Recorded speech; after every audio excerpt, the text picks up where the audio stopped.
11 मई 1998 राजस्थान का तपता हुआ रेगिस्तान। चारों तरफ सिर्फ रेत, तेज गर्म हवाएं और दूर दूर तक फैला सन्नाटा। लेकिन इसी शांत रेगिस्तान के नीचे भारत एक ऐसा कदम उठाने जा रहा था जो पूरी दुनिया को चौंका देने वाला था।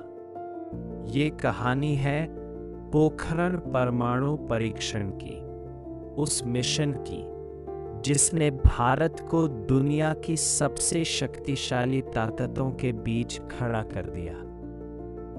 उस समय दुनिया के बड़े बड़े देश परमाणु शक्ति रखते थे, अमेरिका, रूस, चीन। लेकिन भारत अब भी दुनिया की नजरों में एक डेवलपिंग नेशन माना जाता था। कई देशों को लगता था कि भारत कभी परमाणु शक्ति नहीं बन पाएगा, लेकिन भारत चुप था, बहुत चुप। और उसी खामोशी के पीछे एक बहुत बड़ा सीक्रेट मिशन तैयार हो रहा था। राजस्थान के पोखरण में भारतीय वैज्ञानिक और सेना दिन रात काम कर रहे थे। लेकिन सबसे बड़ी चुनौती सिर्फ परीक्षण करना नहीं थी। सबसे बड़ी चुनौती थी पूरी दुनिया से इसे छुपाना, क्योंकि उस समय अमेरिका के सैटेलाइट्स लगातार भारत पर नजर रख रहे थे। अगर दुनिया को जरा सा भी शक हो जाता तो ये मिशन शुरू होने से पहले ही रुक सकता था। इसलिए भारत ने फैसला लिया कि यह मिशन पूरी तरह सीक्रेट रहेगा। वैज्ञानिकों को अलग अलग नाम दिए गए। कई वैज्ञानिक आम लोगों की तरह कपड़े पहनकर आते जाते थे। सेना के ट्रकों को भी इस तरह चलाया जाता था ताकि सैटेलाइट्स को शक ना हो। दिन में काम कम होता और रात में असली तैयारी शुरू होती। रेगिस्तान की रेत के नीचे गहरे टनल्स तैयार किए जा रहे थे। हर कदम बेहद सावधानी से उठाया जा रहा था, क्योंकि एक छोटी सी गलती पूरे मिशन को खतरे में डाल सकती थी। धीरे धीरे भारत अपने लक्ष्य के करीब पहुंच रहा था। इस मिशन में देश के सबसे बड़े वैज्ञानिक शामिल थे और उनमें सबसे बड़ा नाम था डॉक्टर APJ अब्दुल कलाम। शांत स्वभाव, साधारण जीवन, लेकिन दिमाग ऐसा जो भारत का भविष्य बदलने वाला था। डॉक्टर कलाम और उनकी टीम लगातार काम कर रही थी। कई वैज्ञानिक महीनों तक अपने परिवारों से दूर रहे। उन्हें पता था कि अगर यह मिशन सफल हुआ तो भारत हमेशा के लिए बदल जाएगा। और फिर वो दिन आ गया, 11 मई 1998। पोखरण का रेगिस्तान सुबह से ही असामान्य रूप से शांत था, लेकिन जमीन के नीचे इतिहास लिखा जाने वाला था। भारतीय वैज्ञानिक अंतिम तैयारियों में लगे हुए थे। सेना ने पूरे इलाके को सुरक्षित कर लिया था। हर किसी की धड़कन तेज थी।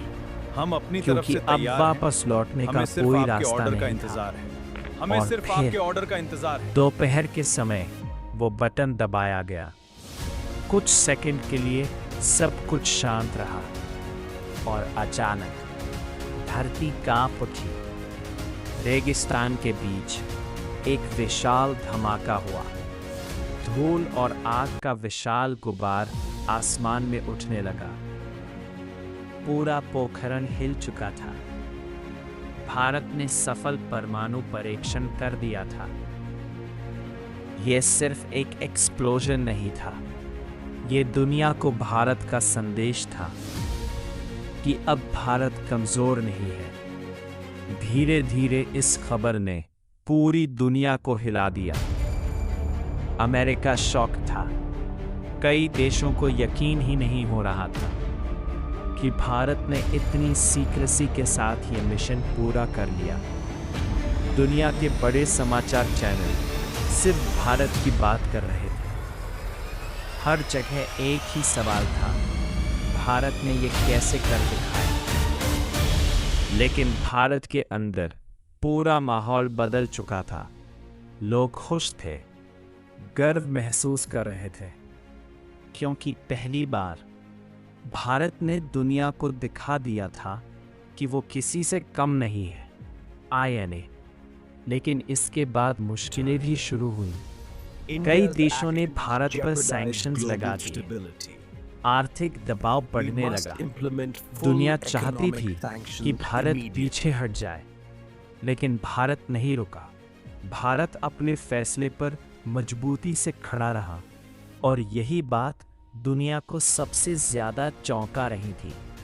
इसके कुछ दिनों बाद वीडियो में आगे बढ़ने से पहले चैनल को सब्सक्राइब करो और बेल आइकॉन जरूर दबाओ।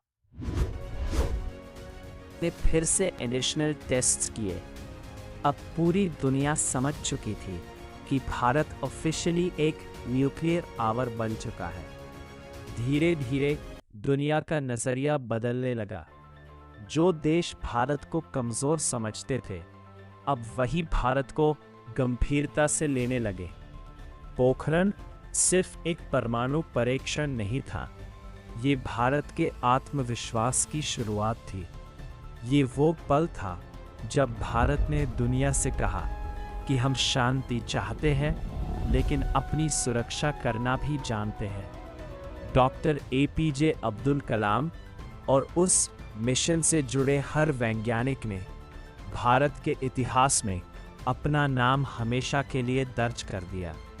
आज भी जब पोखरण का नाम लिया जाता है, तो सिर्फ रेगिस्तान याद नहीं आता, याद आता है वो दिन जब भारत ने पूरी दुनिया को चौंका दिया था। वो दिन जब रेगिस्तान की रेत के नीचे भारत की नई ताकत पैदा हुई थी।